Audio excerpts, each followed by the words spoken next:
Do you live in New York? Do you work in New York? Do you have a business in New York? If the answer to any of those questions is yes, then you may want to consider moving. Things may get quite rough for New Yorkers, or should I say rougher. They're going to start refusing loads in New York City starting on Monday. I got about 3 drivers that I drive with. They already vibrated the boss and told them they ain't going to New York City.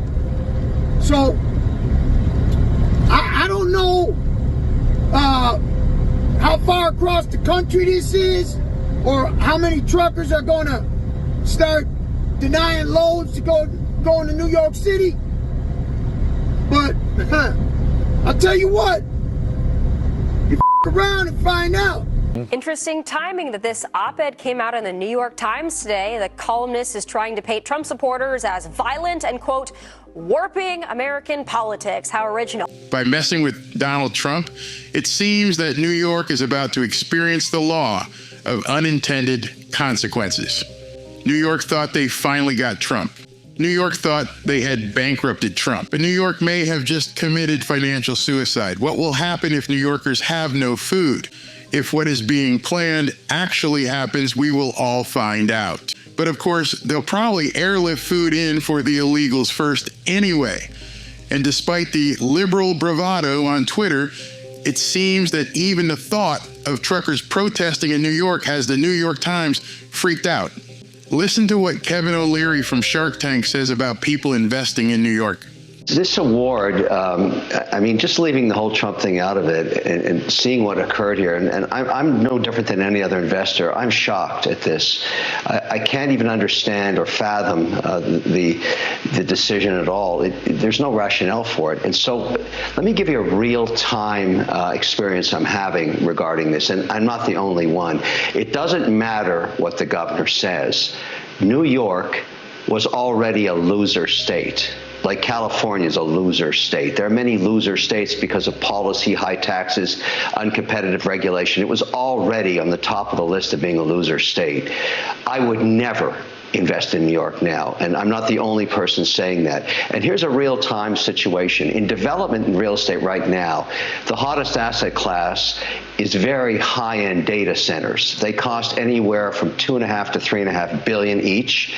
They're very expensive. They require low power. You need permits, but most of the major institutions in the world need more data centers, and that's why developers like me are doing this.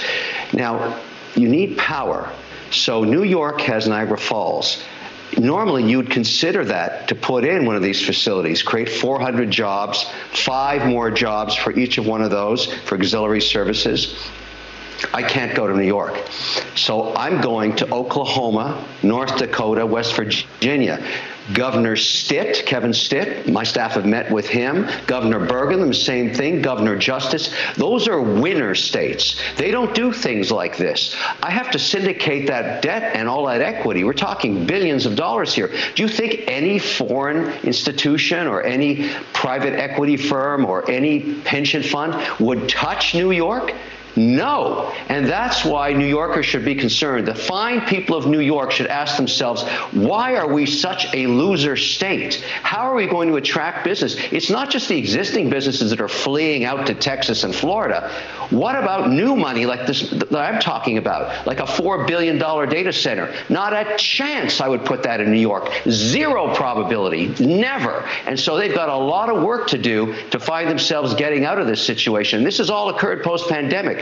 Winner states versus loser states. Look at Tennessee right now, fastest growing city in America, Nashville. Winner state, good policy, competitive taxes. You've got to start thinking about this in the context of winners and losers. New York, mega loser state. So, Kevin, what did you think of Governor Hochul saying this is like a unique one and done because Donald Trump went too far and was so nefarious? You guys, if you're just doing what you should be doing, you have nothing to worry about. But they're very worried about it. Yeah, we're very worried. Every investor is worried because where is the victim? Who lost money? This is some arbitrary decision a judge made. This policy and what this says, what does this say about the bar, the legal bar?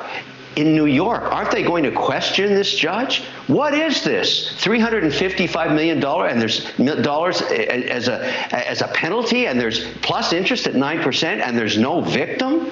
I mean, I'm sorry, her words fall on deaf ears to everybody. There's nothing she can say to justify this decision. And this has nothing to do with Trump. Nothing to do with Trump. Forget about Trump. This is not a Trump situation. This is a New York problem now. The whole world is looking at this saying, what are you doing to yourselves? What do you think? Does this actually bode well for places like Florida, as Kevin O'Leary said? Are these businesses going to look at this and say, hey, maybe it's time to go to a free state? Yeah, well, I remember posing this question to Jason yesterday, whether this ruling would have sort of a chilling effect on other developers and financiers. Because, look, Donald Trump certainly isn't the first person to use these tactics to get better loan rates and, more favorable conditions.